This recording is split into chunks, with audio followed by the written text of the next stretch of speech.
I'm not doing my usual opening costume bit for this one, as it would be a bit weird considering it's about a team of ass-kicking women.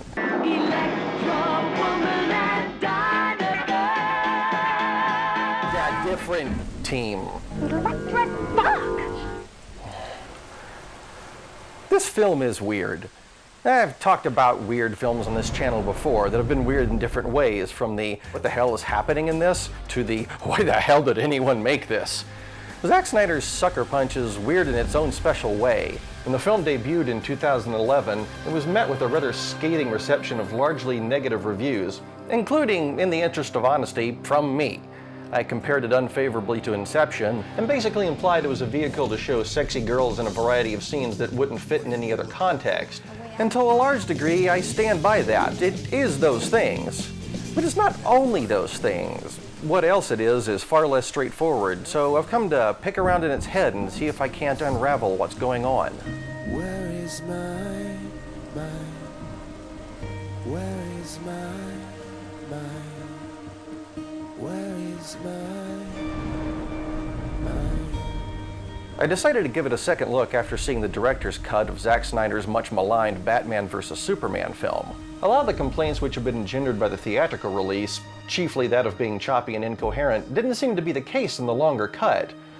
One can possibly chalk this up to the fact that I don't have any real nostalgic investment in these comics, and thus perceived narrative problems with them wouldn't be likely to get under my skin the way you would do with, like, say, fucking up Star Wars. But Snyder's Watchmen also benefited greatly from an extended cut, and that's a comic for which I've long held great respect. So it seemed it was only fair to give Sucker Punch another chance. This is, as previously stated, a weird film. It's not one which easily fits into an obvious category. It has obvious antecedents, such as the aforementioned Inception, as well as Pan's Labyrinth and Shutter Island.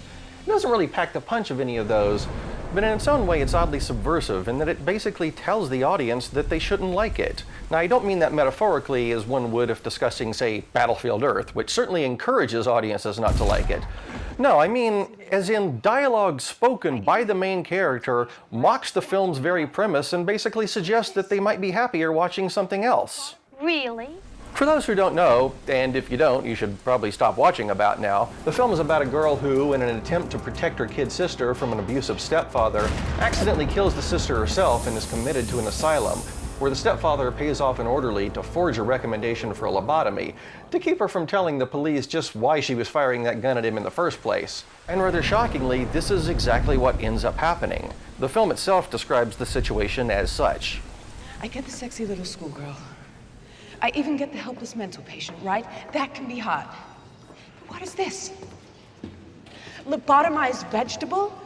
Don't you get the point of this? It's to turn people on. How about something a little more commercial?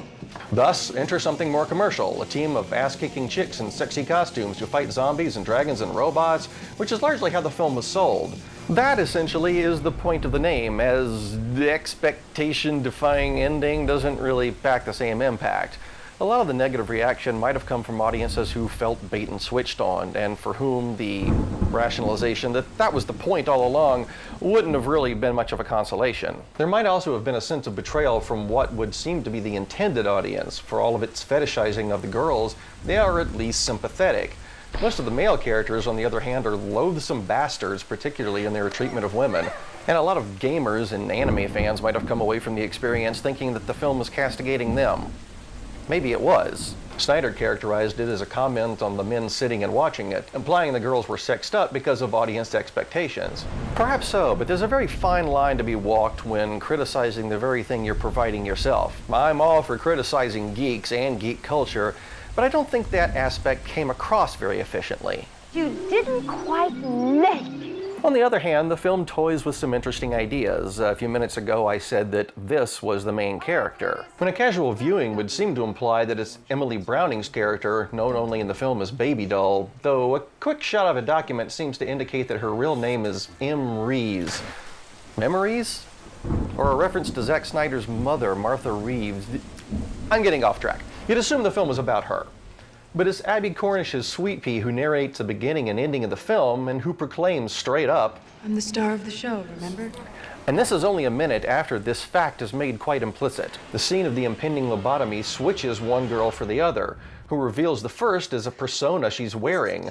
This alternate personality is first shown to us sitting on an empty stage, which will be revealed later as a stage in the asylum where Sweet Pea is being encouraged to act out her fantasies. She tells us, "Everyone has an angel, a guardian who watches over us. They can speak through any character we can imagine. They'll shout through demons if they have to, daring us, challenging us to fight." In other words, this character is a projection of Sweet Pea's subconscious, who will indeed goad her into fighting back against her captivity. Even this poster in the girls' dressing room hints at this idea. Through the opening sequence, we see her imaginary proxy live out the scenario that likely landed her in this place, and this part is key, because it seems to be that this is frequently misunderstood for some reason. Many reviews describe the situation as being one where Baby Doll is framed for her sister's murder by her stepfather, the actual killer. This is plainly false if one simply watches the scene. Sister alive as the father kicks in the door, father still standing in the doorway with no weapon as he's confronted by Baby Doll, and then sister dead and bleeding after her second bullet passes through him. This oddly common misunderstanding may be a factor in the opinions of these reviewers, as coming from that assumption, nothing that happens later could possibly make any sense. The guilt over the accidental shooting is what motivates the rather bleak choice made at the end. Have you just ever wanted to just take something back? You know, something you said, something you did, all the time. These are two halves of the same girl who has but one mission: protect the little sister. Jenna Malone's Rocket is the first to bond with the newcomer, seemingly to the confusion of the others. You best friends now? We see her repeatedly get in trouble with one or the other version of Big Sister coming to her aid. Ultimately, of course, in reality, that battle has already been lost, and that fact is something she has to accept, even as she recasts the event as a noble sacrifice instead of a tragic accident. But I'm getting ahead of myself. First, I have to describe the structure of the film and what, if anything, can be considered as reality. This part is tricky, because I'm not sure that any part of the film besides this shot can be definitively argued as being real. Everything else is suspect. Very near the end of the film, we discover that the corrupt orderly, in addition to bribe-taking and forgery, has also been taking liberties with the inmates, whom he considers his property.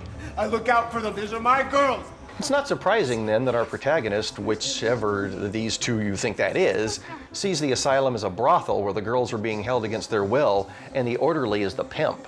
The girls and you are mine.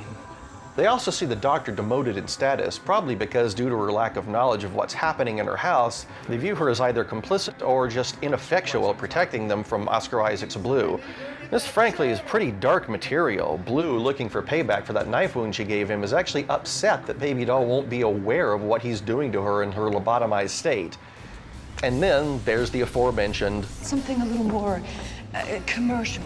wherein our heroine disassociates from one faux reality, an allegory where she's being exploited, to a deeper, more abstract one, where she and eventually her friends have agency and power and begin enacting an escape plan. This is where things begin to get wobbly. Each of these fantasy missions is meant to represent an actual goal in the larger plan of escaping the asylum, but they're abstracted to the point that there's very little metaphor in most of the events in these scenes. It's not always so. The scene involving the fight with the dragon connects in a number of ways. They're trying to lift a lighter from a patron's pocket, and we see that action mimed when they pull the crystals from the dragon's neck. Their imaginary mentor's advice, Don't wake them up. which they do, can be seen as a manifestation of their worries of arousing the suspicions of Blue, which they also do. The dragon targets these two girls, and Blue does likewise. And of course, Baby Doll ultimately stabs both of them. On the other hand, the second fantasy sequence, and the first featuring the whole group of girls, is not only the longest, but the most arbitrary. They're after a map in the fantasy, because that's also what they're after in the reality. But the reality is that Sweet Pea sends Blue out of his office with the message that his favorite new girl is dancing, and then photocopies the map. This is represented by zombie soldiers, blimps, trench warfare, and a giant robot. While all of these things are pretty cool, if there's a metaphor in any of them, it's not hiding in plain sight. In parts like these, we can see Zack Snyder somewhat getting in his own way, doing a neat scene for its own sake rather than in service of the story he's trying to tell. There are thematic ideas to be found here, the song White Rabbit and the rabbit on the battle mech call to mind Alice in Wonderland. In fact, at one point the camera actually does go through the looking glass. Electro weird. And the steam escaping the zombies may well be a callback to the first blood drawn on our hero's reality. The very presence of the zombies itself may be a reminder of what set all this in motion. Don't feel bad. Stop killing them. They're already dead. We're already dead. But it's hard to know for sure. While Inception is the most often referenced influence, it's notable that Sucker Punch was in development as far back as 2007, so any influence that Nolan's dreamscape vision may have had on the film is probably minimal at best. A more definitive candidate for inspiration is Terry Gilliam's Brazil, which saw a government worker escaping the drudgery of his life and job by envisioning himself as a winged and armored hero who fights monsters, including a giant samurai, representing the dystopian world in which he lives and who eventually provides the ultimate escape for our sadly powerless protagonist. The parallels are obvious, but Brazil has a more focused vision and more successfully marries its reality and fantasy sequences. The scenes are less elaborate and more concise in their meanings. We see how Sam Lowry wishes himself to be, and we see the flaws inherent in who he is, just as he does in the film's reality. His fantasy persona gradually begins pursuing his personal interests and forgets about the plight of the everyday people he, as a government employee, is supposed to be serving. I'm not sure why the obstacle of the cook is represented by an army of robots on a train. I'm not sure why this girl living in the late 1950s is imagining most of these things either. The film feels quite deliberately anachronistic, with all of the songs appearing therein hailing from a later time period, along with a visual sense cribbed from a style of Japanese animation that wouldn't exist for decades. Not being limited by reality is a strength of storytelling in general, but it usually helps to be limited by a sense of internal logic. One suspects that the choice of time period might have been motivated by the fact that such medical procedures really aren't performed anymore. It's the ending, however, that's truly the most unconventional thing about the film. We generally expect stories about the powerless gaining power to result in their victory, and an unambiguous one.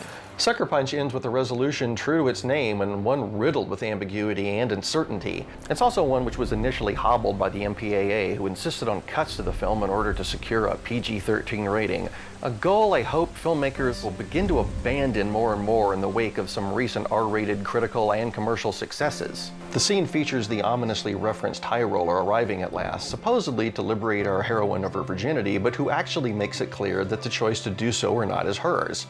The removal of the scene was a decision that the film's star found quite annoying, motivated as it was by the attitudes of puritanical old fuddy-duddies who found a girl choosing what to do with her own body to be more objectionable than girls getting murdered by a pimp, which seems a bit ass-backward in terms of priorities. Hasn't that ever occurred to you, man? No, it had not occurred to me. That had not occurred to us, dude. The scene symbolically represented her acceptance of the impending lobotomy, as it represented Freedom from guilt. From regret. Freedom to be happy. which harkens back to the all-important fact of her being responsible for her sister's death, without which this acceptance comes without motivation. It's the way she looked at me. Like she wanted me to do it. Her choice to embrace her fate here has an echo in Leonardo DiCaprio's musing in the previous year's Shutter Island. Which would be worse?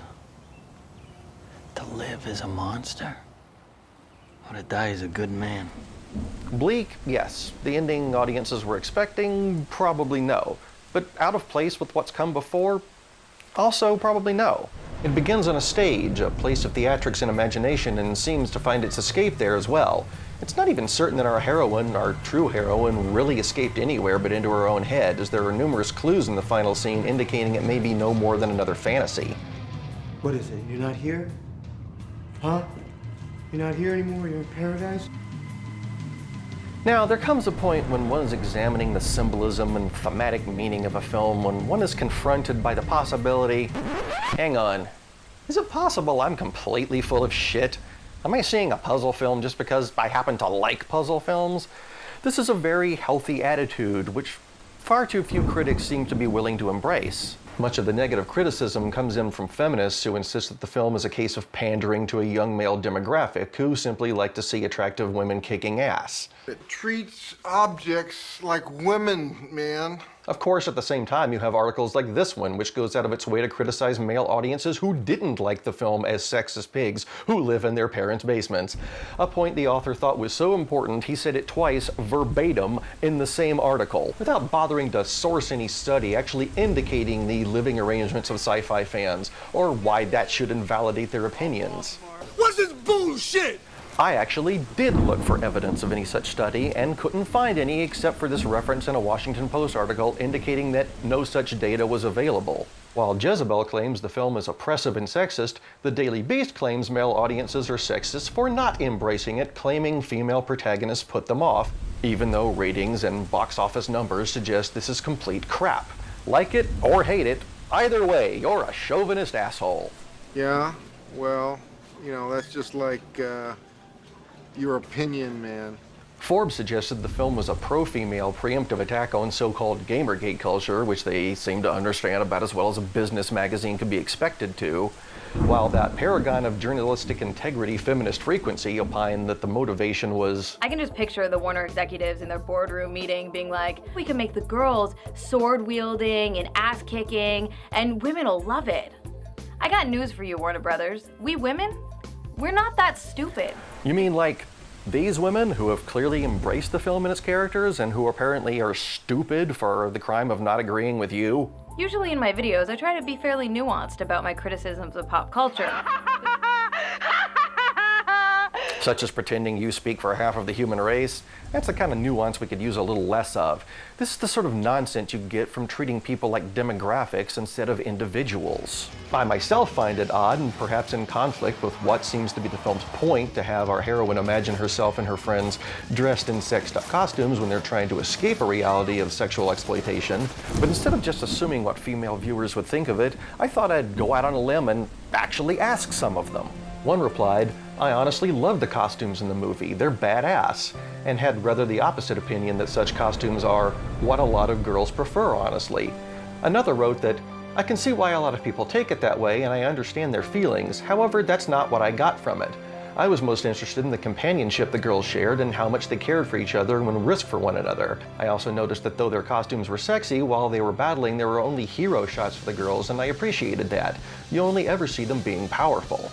I would agree that the film was gratuitous, but I didn't find it offensive. I actually love this movie as it makes me feel powerful when I watch it.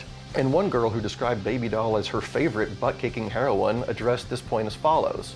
I always found it interesting and quite intriguing that Baby Doll chooses to escape her reality through a fantasy world in her mind that focuses solely on sexual exploitation and the beauty of women. At first, when I watched the movie, I thought perhaps this was just a way to sell the film, but as I became more of a fan and started analyzing it for cosplay purposes, I've gained a different perspective on the situation entirely. I now believe that there may have been some underlying themes and elements that happened in her past, such as abuse from her father, possibly on sexual levels, that caused Baby Doll to create this worldview of and for herself. This is the world and reality that she knows so well, and in turn twisted into a heroic fantasy adventure to cope with her time in the asylum. I've always found people criticizing the fact that the female protagonists wear revealing outfits. However, I've never found this much of a concern, and it's actually quite empowering for me. Now, I personally can't actually relate to any of this, but the fact is, do I really need to? If a person finds a film personally uplifting and inspiring, I'm not going to have the gall to tell them they're wrong to feel that. And frankly, they seem to be having a lot of fun with it. You know, fun, that thing that the perennially victimized never seem to grasp. Yeah, this is awesome. We can have it both ways. We can fulfill the desires of the 15-year-old boy market by having semi-naked chicks in action. It's a little limiting to say that it comes from a 12-year-old boy's mind, because I know when I was a 12-year-old girl, I was also imagining fantastical characters. And, you know, when I imagine the ultimate version of myself, it's not, you know, me in sweatpants, sort of like, you know, like rolling around on the ground. It's me as like some sort of fantastical superhero that's like, you know, sexy and confident and powerful and vulnerable and all of these different things. Hollywood, you need to get over the simplistic notion that sexy chicks doing dude stuff is somehow empowering. What the hell is dude stuff? I don't know, sir. Wasn't the entire point of the women's movement to get rid of old gender role stereotypes? How little do you think of your own sex? You do know there are women in the Marines, right? When they go into these fighting worlds, they're strong, and so if boys find that sexy, then I love that. That's fantastic. So what about my interpretation? It's exactly that, my interpretation and nothing more than that, neither confirmed nor denied by its director. I wanted to create a slightly ambiguous, what does it mean as far as, is she there, is she not, like what mental state is she in? What is her connection to Sweet Pea? Is she imagining Sweet Pea, or has Sweet Pea really gotten away? Those are sort of the questions that I think you need to ponder at the very end of the movie. I mean, I hope you do anyway. But one which makes sense to me. There is no male point of view or female point of view. There are just individual points of view. You're going to find that many of the truths we cling to depend greatly on our own point of view. Now, I can no more justify generalizing my view of the film or those of my correspondents as to how women do or should view the film than I could Feminist Frequency's negative one, though I'll note only one of those presumed to speak for women as a whole. I'd sooner trust a cobra. As a storytelling vehicle, even in the extended cut, the film has issues. It's ostensibly the story of 5 girls, but really ends up being the story of 3, as 2 of them really don't emerge with much story or characterization. It also suffers somewhat from what I call Scream syndrome, or the idea that you can legitimately criticize a genre while still aping its tropes in a sort of self-aware way. In the end, I feel it falls into the category of glorious mess, a project that aimed high and fell short. But I'll almost always take an ambitious misstep over some play-it-safe, cookie-cutter crowd pleaser. Almost. There are limits. If Sucker Punch did one thing consistently, it was to draw out strong opinions from all sides, and whether it meant to or not, hold up a mirror to audience expectations.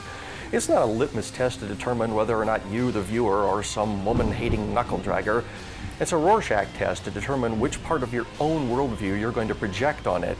As the protagonist of the director's previous film once asked, "Tell me, what do you see?" It's you. That's gotta be the best smear trick ever.